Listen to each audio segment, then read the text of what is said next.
Hello, everyone, and welcome back to the Healer's Journey. And tonight's Healer's Journey is about truth.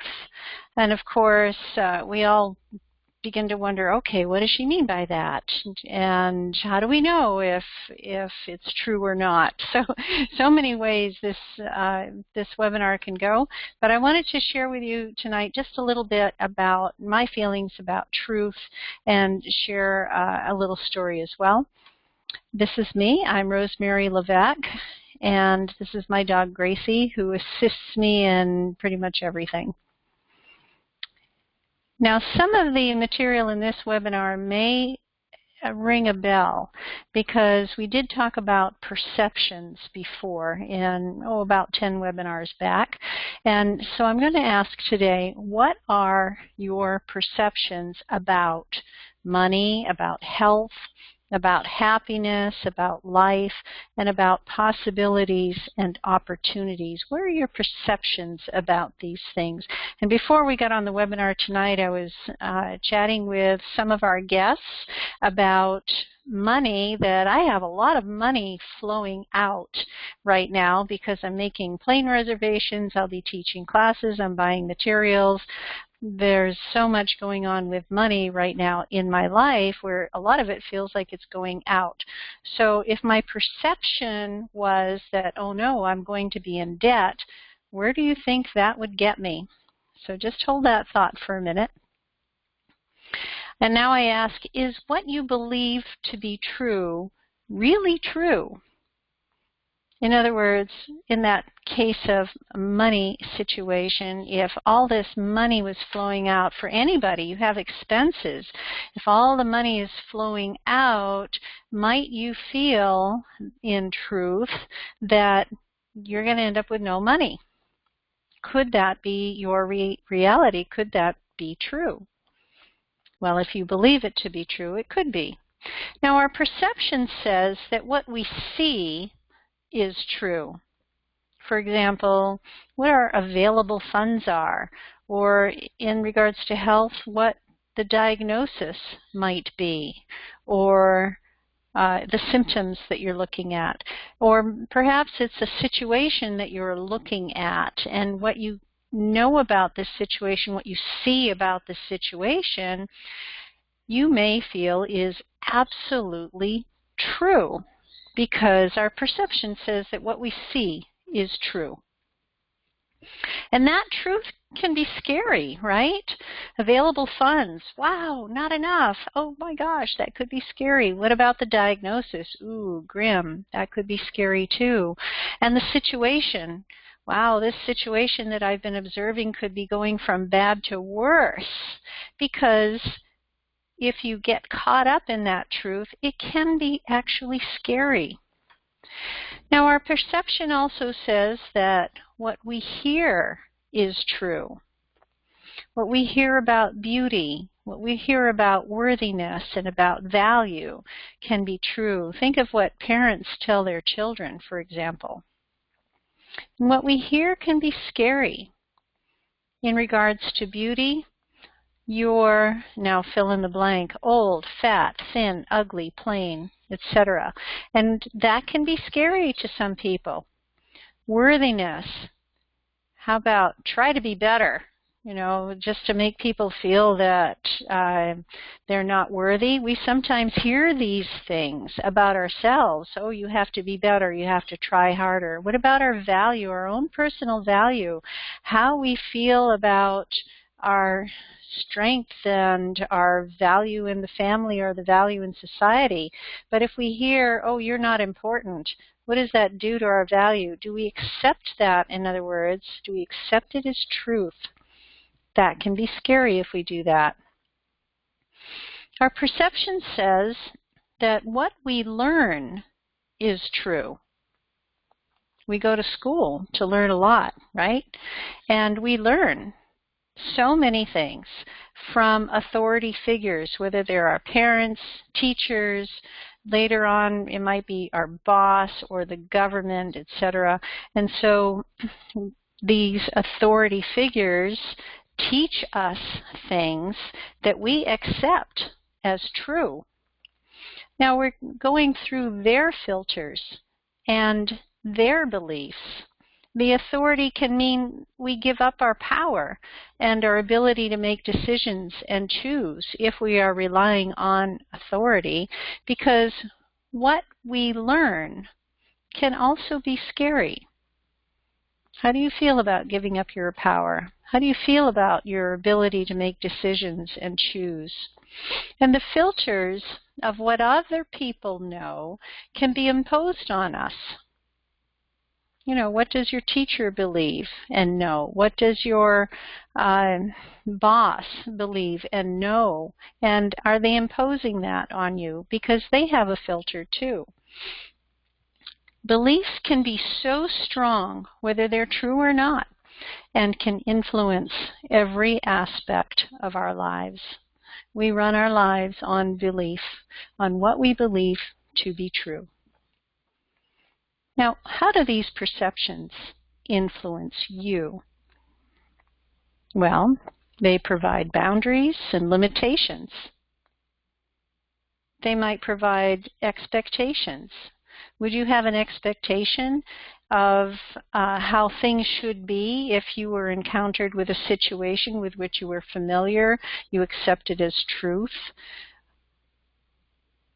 In regards to health, for example, you might expect that when a person gets cancer, for example, then, oh my gosh, they're going to need surgery, they're going to need chemotherapy, they're going to need radiation, and my gosh, if it doesn't work, they're going to die, because that's the truth. That's what a lot of people have seen and believe to be true. It's their perception. How about your attitude or mood or behavior or sleep? Do perceptions influence you in these ways? Does something that somebody says to you kind of build you up, make you feel good, or put you down? Because what they're saying is something you are believing, and then you accept it as truth. Do you see where I'm going with this? The perceptions that you have influence really everything. Somebody yells at you, you might feel like you're restless and can't sleep, or you don't have value, or you don't have worthiness. What about your perception of what you believe and success? Oh, you'll never amount to anything. Oh, that's not for you because you didn't do this thing, or you didn't go to school for that, or you didn't learn how to do that, so you can't succeed, or you have no money and therefore you will not succeed. So those perceptions can absolutely influence success if you allow it to. What about your personal growth or even your spiritual growth? How can perceptions influence those aspects of yourself? We see it all the time. I'm not good enough. I can't.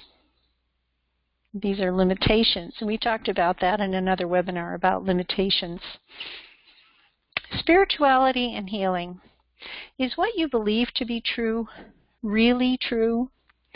Now, here's a concept that I want to talk just a little bit about.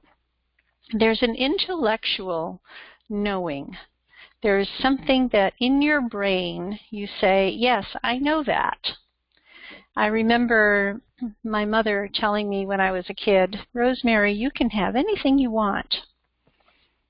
She told me that. So I believed that. And I was without limits in that regard. Intellectually, I understood that. But I didn't feel that. I didn't know how I was going to get there because I was a really smart kid and did very, very well in school. I played the school game very well. I exceeded. I excelled. And intellectually, I got it.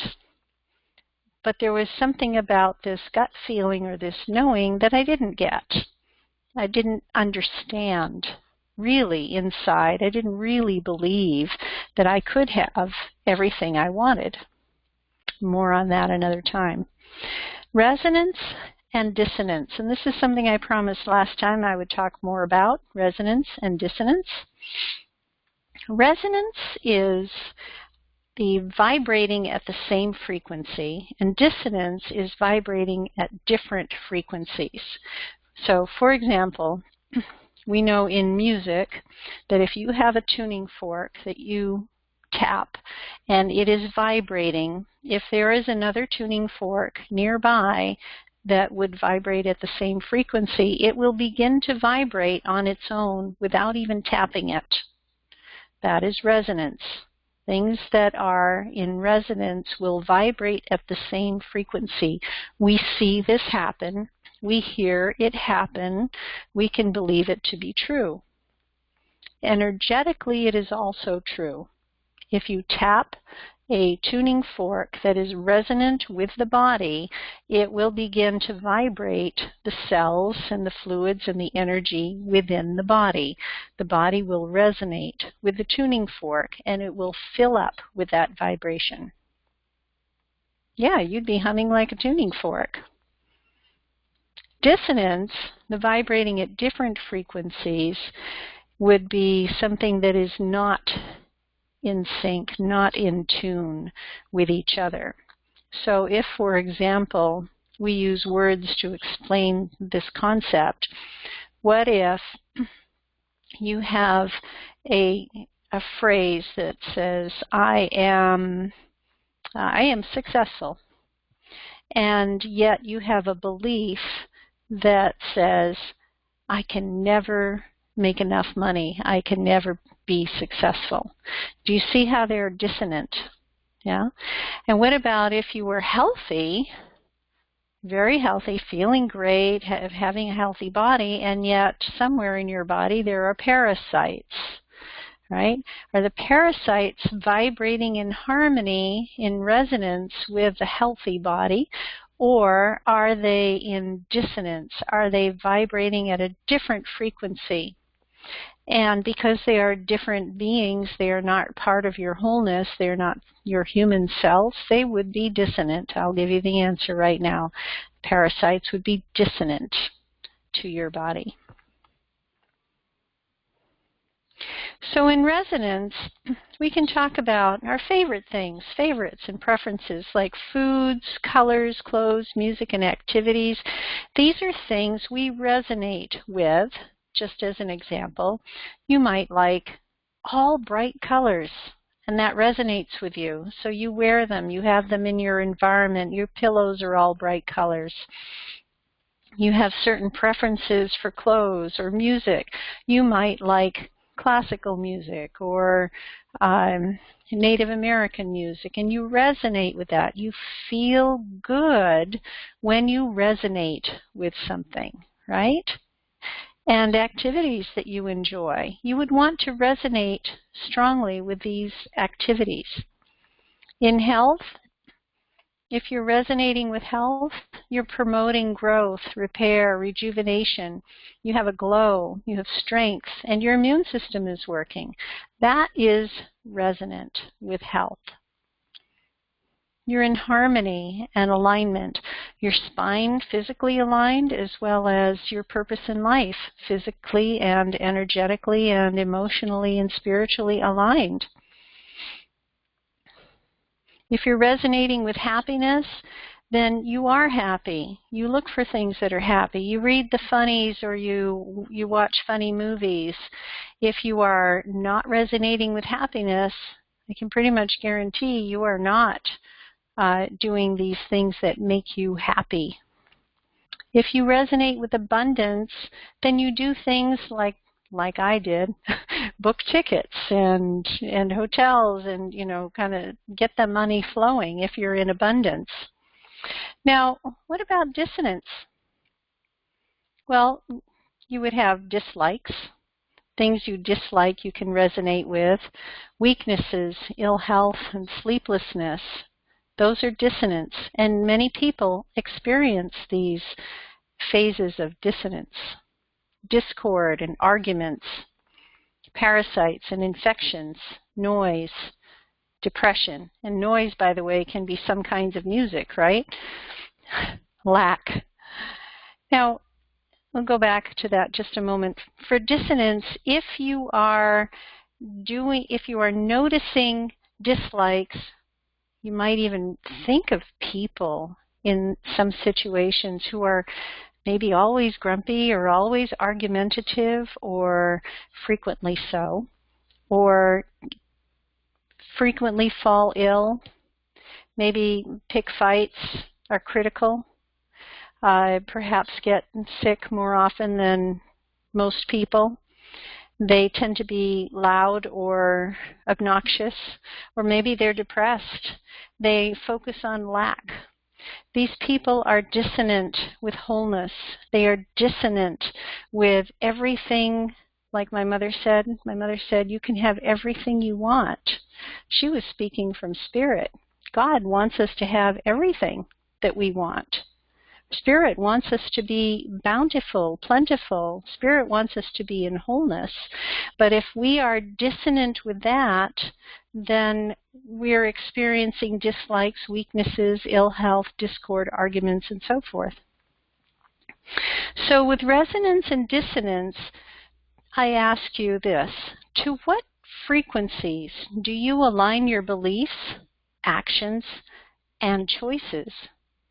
Are you resonating with things that make you feel good and whole, or are you resonating with things that are dissonant? What dissonant frequencies have made a home in your physical, emotional, and spiritual self? I'm going to say that again because it is so important. What dissonant frequencies have made a home in your physical, emotional, and spiritual self? Because if we are expressing wholeness to its greatest degree, then we should be resonating with harmony and happiness and all those wonderful things I talked about. If you are resonating with frequencies that are of a lower vibration, then you are in fact resonating with a dissonant frequency, and they have made a home in your body. They have made a home in your emotional and spiritual self as well. They've made a home in your chakras. And so now what do? There's an answer, and it's actually pretty easy. Alignment with spirituality, good, with health, or not, is really what it comes down to. What are you in alignment with? Now, this is a picture here of solfeggio tuning forks. I have some right here with me, and I'm going to sound them for you so you can hear what they sound like. Now, I'm holding the red one in my hand. You see it at the top of the screen, and this is, if you're familiar with the do, re, mi, this is not do, re, mi. This is oot, re, mi. U-T is oot, and here's what oot sounds like.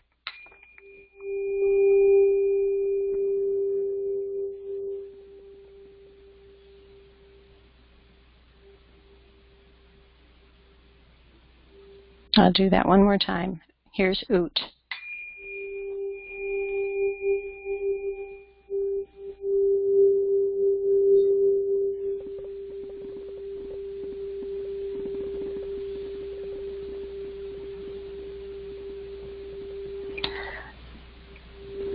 It's still going.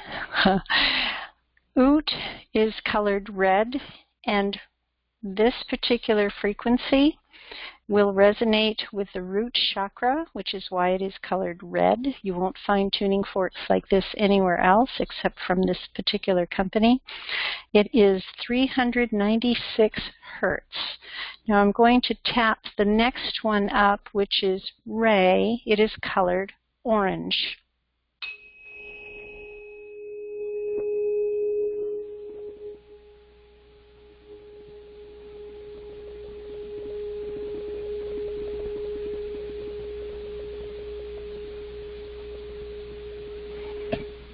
Do that one more time.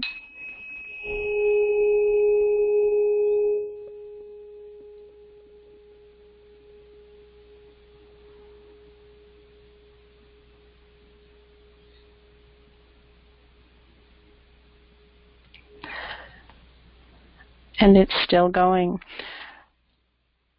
Re resonates with the sacral chakra. So if I am using a tuning fork for grounding, I would use Oot, or I would use the Om tuner. If I want to support the energy of the sacral chakra, I would use the Re fork. But listen to what happens when I tap them together.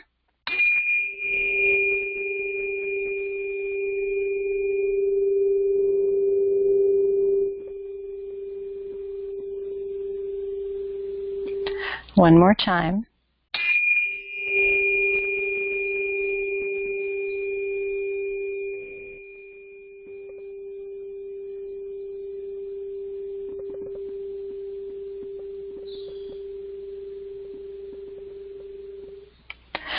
The two forks together create an interval, and if we are holding them over their respective chakras, we can actually bridge the gap, bridge the interval between the two, and in tapping them together, they create dissonance.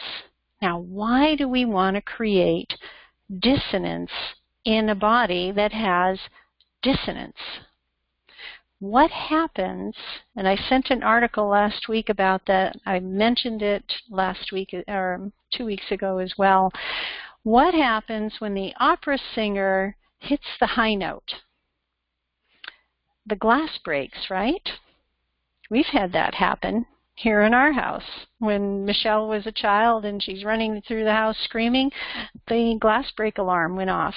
She hit the frequency of glass breaking. The opera singer will hit the frequency of glass breaking, and the glass will begin to vibrate and it will break, because the frequency of the glass and the frequency of the voice are resonating and vibrating together. When things that are vibrating together, they can actually create motion. That's what vibration is. You're creating motion, and in the body, that motion can either harmonize with healthy tissue, or it can harmonize with the dissonance of things that don't belong there.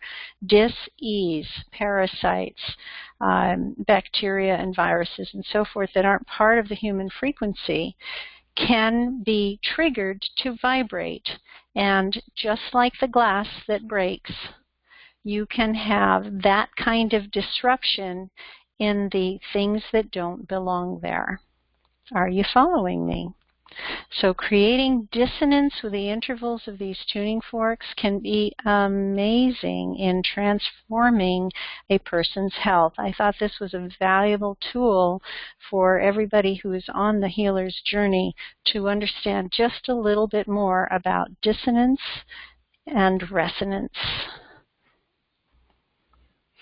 These solfeggio frequencies by themselves individually resonate with us. They bring harmony to the body. They fill and realign the chakras, and they retune us. Now, the solfeggio frequencies tapped together, as I demonstrated, create a dissonant interval, the space between the tones, and it activates a vibration that harmonizes with what doesn't belong. And the result is a cancellation of that dissonant frequency, of that dissonant thing that's going on. It can be physical, it can be emotional, it can be spiritual. I have had people cry when they hear these frequencies. I have had people express out loud joy when they hear these frequencies, because it resonates with something in their body, in their physical, emotional, or spiritual body, that needs to be moved, that needs to vibrate.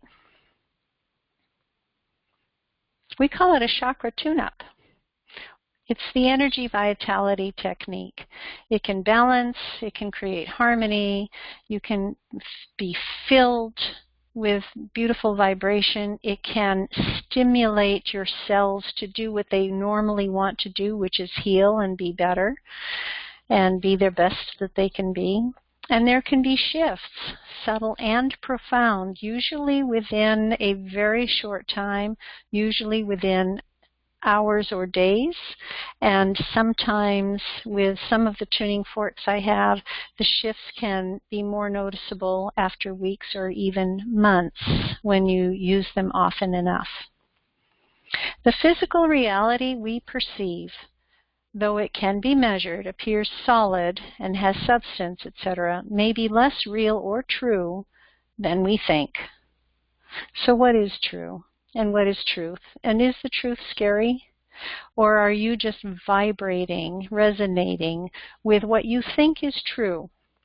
And if you are resonating with what you think is true, and it's not really true, then you might actually be resonating with dissonance, with a frequency that is not part of your wholeness, not part of your extreme value and worth. So how to have truth as your ally? Start with creating an affirmation. You can create an affirmation using the phrase, I am.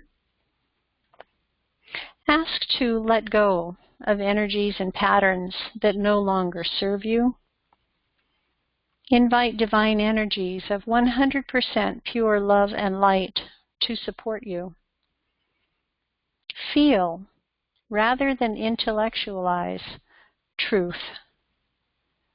And recognize truth as wholeness, and anything other than wholeness isn't true. Now this actually came to me as an epiphany a few days ago, something that I understood, that I heard my mother say when I was a child, that I didn't get actually until a few days ago. I knew, intellectually, I knew I could have everything I wanted, but I didn't feel it. I didn't get it. I didn't understand it in the emotional or spiritual realm. I didn't really get it. And then it was Thursday morning. I had a meditation with a beautiful watermelon tourmaline with some frankincense essential oil, with a few crystals that I had assembled as claiming my medicine from our Illumination Reiki class. I'll tell you more about that in a minute. And with this assembly that I had, went into a deep meditation, and I could feel the divine pouring into me, pouring all of this beautiful light and joy into me. And that is the very first time I consciously remember feeling like that. And then I thought, oh gosh, that's so easy. That's so easy, just to receive that light. That's easy. Why wasn't I doing this before, right? And then I started giving it to others. And I said, oh, you mean it's so easy? I can do that? Here I am, a healer on the healer's journey, teaching everybody and, feeling it to some degree, but not 100% like that. Wow, really feeling 100% pure love and light pouring into me, and then I was pouring it to others as well. And picking the time in their life, I wanted to pour it into them as well. Well, I went to a meeting later that day, and they said, wow, you look radiant. I said, yes, I feel so radiant. I'm really surprised you're not wearing sunglasses, because that's how radiant I felt.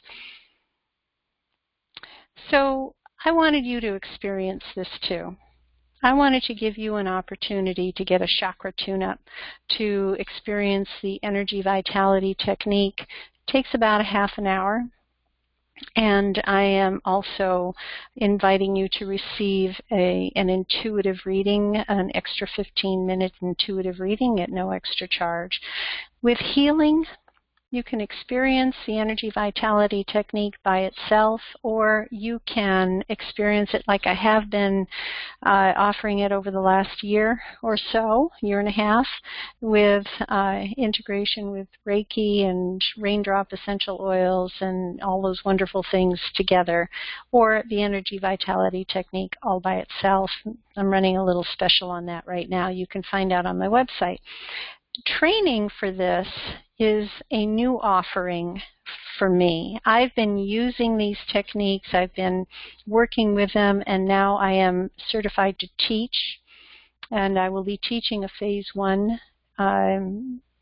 technique, a class in August. I'll be teaching a Phase 2 class probably in September. I don't remember when I have it on the schedule. And then the Phase 3 training will come sometime in November, December, or January. The Illumination Reiki program is off and running, and we are teaching it again in October here in Portland and in Sedona, Arizona. So if you want to get on that list, go to secondnaturehealing.com and log in. You can also go to illuminationreiki.com and see our schedule as well. Where will your path lead you? I always ask this question. I want to know, where will your path lead you? Are you on the healer's journey? Are you learning? Are you growing? Are you letting go of old patterns? Are you rediscovering yourself? Are you connecting with spirit? Drop me an email or give me a call and let me know about where you are on your path. The best way to reach me is through my website, Second Nature Healing, or illuminationreiki.com. You can email me, Rosemary at secondnaturehealing.com. If you're not already on the Healer's Journey webinar, please go to secondnaturehealing.com/webinar, and you'll find the list where you can subscribe there and get all of the downloads, all of the webinars that I have previously done. Thank you so much for joining me tonight, and I would love to hear more from you. If you are on my calls live, then before and after the webinar, we take time to have one-on-one conversations and answer your questions. So please keep in touch, and thank you once again.